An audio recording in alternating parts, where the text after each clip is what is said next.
In this lesson, we're staying with center of mass, and now we're going to take a look at a little bit of a mathematical trick, which we call the subtraction method, to calculate the center of mass point on an object that's missing a part of it. So, for example, if we have a disk and we drilled a hole out of the disk, like I have shown here, I'll get to this more in a moment, how would we calculate where the center of mass is on the disk with the hole drilled in it? And we're going to see that there's kind of a nice, easy, quick way to do that if we do a little mathematical trick here. The first thing, though, I want to go back to, though, is this notion of nature's balance point, and that if you have a geometrically shaped object that has symmetry, that is uniform, so not part of it isn't made of lead and part of it is made of like a light plastic. It's all the same material.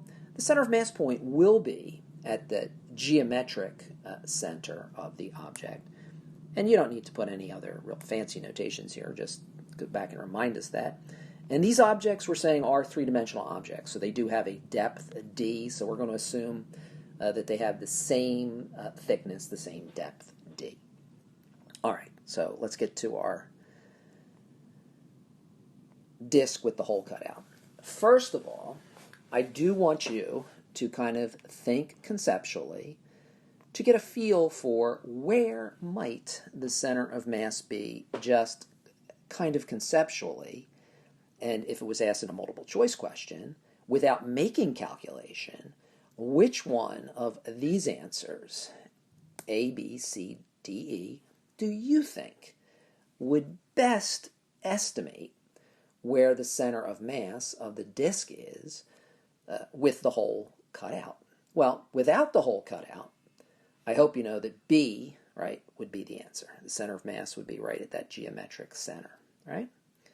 So with the hole cut out, I would hope you would think, well, if I was balancing this disk like a plate on my finger, and you cut a hole out on this side, I'm going to have to move my finger this way to balance it. And if you think such as that, then I hope you would realize E is not a possibility. That's not going to balance at that point. So now the question is C or D, and we are going to look at this in this calculation mathematically and show definitively that it is definitely going to be C that is our best answer here. So let's take a look at how that works out mathematically. All right, so the little subtraction game we're playing here is to first consider the disk with the hole cut out of it to be a composite object, okay, of a solid disk M1 prior to the hole being cut out, and then subtracting off the mass of the hole to make the composite. Now, a couple of things in terms of your calculations that is important. You will always set 0, 0 equal to the center of the object prior to the cutout. So if there's a cutout, 0, 0 becomes the center of the object. The center of the cutout then is defined from that 0, 0. So in this case, the center here is going to be over negative r in the x and 0 in the y. All right. So our center of mass equation then for our composite. So this is the center of mass equation. So please, make sure you know that this equation is center of mass of the composite. So put the word composite down here. M1, X1, but look, we are always choosing 0, 0, so we are always going to lose X1. The minus comes from subtracting out the cutout. Minus M2 divided by X2. X2 is going to be minus R. and we're going to divide by m1 minus m2. And the other little trick you need to know here is that you will always, so please make sure you put this in your notes, you will always use density and sub in for the m's in terms of the density. Density is mass per volume. Okay, so the V there is volume. So mass is density times volume. So my M1 is the entire disk. The entire disk had a radius of 2r.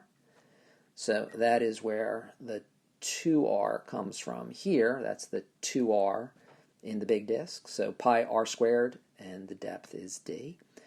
M1, on the other hand, is just pi r squared. The depth is d. You are going to sub in for M1 and M2. So M1 is going to go in here, and actually M2 is going to go in two places. M2 is going to go in here, and M2 is also going to go in here. And that is where we get the next line shown. And look at all the cancellation we get. The rows cancel, right? I could factor a row out, that goes. I could factor the pi out, that goes. I could factor a d out, that goes. My negative and my negative give a positive. So I have positive, actually I lose my r squareds as well. Positive r from the top, and on the bottom I have 4 minus 1 is 3. So 1/3 times little r is the x center of mass of my composite, and as you can see, that definitely is going to correspond to C, but hopefully after doing these types of problems, if you're given a multiple choice, you can look at it and just, again, think of that balance point as your point of interest to make the calculation. So you are going to use this process to problem solve. I'm not going to show you the whole solution, but I can show you some of what you're going to need to plug in here. So verify that you have 0, 0 here, that you're going to have 1, 1 here, and that your mass M1, right, is just the rectangle, or just the square. So that's 6 times 6 is 36 times the depth d, and the circle, of course, is pi r squared d. I will leave it for you to plug in the numbers and to verify that your x center of mass is given by this expression and this expression. But again, please, let me go away from it. Please try it yourself and then go back and look at the answer. So here is the answer again. So you'll have one of these in the homework packet as well to look at, and hopefully, again, there's a few tricks here that you need to understand, but we are getting to the point where center of mass, I hope, is becoming clearer to you.